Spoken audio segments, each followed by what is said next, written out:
ಚಕ್ಕೋತ ಸೊಪ್ಪಿನ ಮಜ್ಜಿಗೆ ಹುಳಿ ಮಾಡೋದಕ್ಕೆ ಚಕ್ಕೋತ ಸೊಪ್ಪನ್ನು ಕ್ಲೀನಾಗಿ ಬಿಡಿಸ್ಕೊಂಡು ಇಟ್ಕೋಬೇಕು. ಕಡ್ಡಿನೂ ಹಾಕ್ಬೋದು ಇದ್ರದ್ದು. ಆಮೇಲೆ ನೆನೆಯೋದಕ್ಕೆ ಒಂದು ಹಿಡಿಯಷ್ಟು ಕಡಲೆಬೇಳೆ, ಒಂದು ಅರ್ಧ ಹಿಡಿಯಷ್ಟು ತೊಗರಿಬೇಳೆ ತೊಗೊಂಡಿದ್ದೀನಿ. ನೀವು ತೊಗರಿಬೇಳೆ ಸ್ಕಿಪ್ ಮಾಡಿದ್ರೂ ಪರವಾಗಿಲ್ಲ. ಆಮೇಲೆ ಇದನ್ನು ಚೆನ್ನಾಗಿ ತೊಳೆದ್ಬಿಟ್ಟು ನೆನೆ ಇಡಬೇಕು. ಒಂದು 2 ಅವರ್ಸ್ ನೆಂದರೆ ಚೆನ್ನಾಗಾಗುತ್ತೆ. ಅದಾದಮೇಲೆ ಹೆಚ್ಚಿಟ್ಟಿರೋಂಥ ಸೊಪ್ಪಿಗೆ ನೀರು ಹಾಕ್ಬಿಟ್ಟು ಅದನ್ನು ಬೇಯಕ್ಕಿಡಬೇಕು.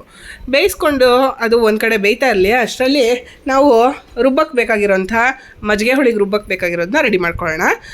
ನೆನೆಸಿಟ್ಟಿದ್ವಲ್ವ ಆ ಬೇಳೆ, ಅದಾದಮೇಲೆ ಸ್ವಲ್ಪ ಕಾಯಿ ತುರಿ, ಒಂದೂವರೆ ಹಿಡಿಯಷ್ಟು ಕಾಯಿ ತುರಿ ಹಾಕಿದ್ದೀನಿ. ಆಮೇಲೆ ಒಂದು 3 ಹಸಿರುಮೆಣಸಿನ್ಕಾಯಿ,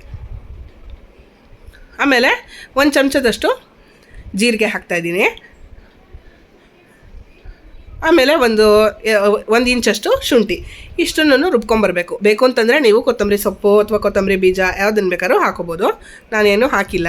ಅದು ರುಬ್ಬಿದ್ದು ರೆಡಿ ಇದೆ. ಈ ಕಡೆ ಸೊಪ್ಪು ತರಕಾರಿ ಬೆಂದಿದೆಯಲ್ಲ ಸೊಪ್ಪು, ಅದನ್ನು ರೆಡಿ ಇದೆ. ಸೊ ಅದಕ್ಕೆ ಸೇರಿಸ್ಕೊಳ್ಳೋಣ ರುಬ್ಬಿರುವಂಥದ್ದನ್ನು.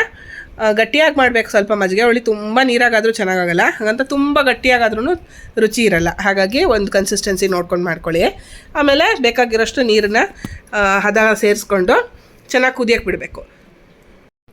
ಒಂದು 10 ನಿಮಿಷ ಚೆನ್ನಾಗಿ ಕುದೀಲಿ. ಕುದಿಯೋಕ್ಕೆ ಮುಂಚೆನೇ ಒಂದು ಸ್ವಲ್ಪ ರುಚಿಗೆ ಬೇಕಾಗಿರೋಷ್ಟು ಉಪ್ಪು ಹಾಕ್ಬಿಡೋದು. ಆಮೇಲೆ ಎಲ್ಲದನ್ನೂ ಕಲೆ ಇಟ್ಬಿಟ್ಟು ಸ್ವಲ್ಪ ನೀರು ಬೇಕು ಅಂದರೆ ಇನ್ನೂ ಹಾಕ್ಕೊಂಬಿಟ್ಟು ಚೆನ್ನಾಗಿ ಕುದಿಸ್ಕೋಬೇಕು. ಕುದ್ದಿದ್ದೆಲ್ಲ ಆದಮೇಲಿಂದ ಲಾಸ್ಟಲ್ಲಿ ಒಂದು 2 ಸೌಟಷ್ಟು ಮೊಸರು ಹಾಕ್ಕೋಬೇಕು. ನೋಡಿ, ನೀವು ಜಾಸ್ತಿ ಬೇಕು ಅಂತಂದರೆ ಜಾಸ್ತಿನೂ ಹಾಕ್ಬೋದು. ನಾನೊಂದು 2 ಸೌಟಷ್ಟು ಹಾಕ್ತೀನಿ ಅಷ್ಟೇ. ಹುಳಿ ಇರಲ್ಲ. ಹುಳಿ ಇರೋ ಮೊಸರು ಹಾಕಿದ್ರೂ ಏನೂ ತೊಂದರೆ ಇಲ್ಲ. ಅದಾದಮೇಲಿಂದ ಕಲಕ್ಬಿಟ್ಟು ಒಂದು 2 ಕುದಿ ಬಂದರೆ ರೆಡಿ ಆಗೋಯ್ತು. ಒಂದು ಲಾಸ್ಟಲ್ಲಿ ಒಂದು ಎಣ್ಣೆ ಸಾಸಿವೆ ಹಿಂಗಿನ ಒಗ್ಗರಣೆ ಕೊಟ್ಬಿಟ್ರೆ ಘಮ್ ಅಂತ ಒಳ್ಳೆ ಮಜ್ಜಿಗೆ ಹುಳಿ. ಊಟ ಮಾಡೋದಕ್ಕೆ ತುಂಬ ರುಚಿಯಾಗಿರುತ್ತೆ. ಖಂಡಿತ ಮಾಡ್ಕೊಂಡು ಟ್ರೈ ಮಾಡಿ.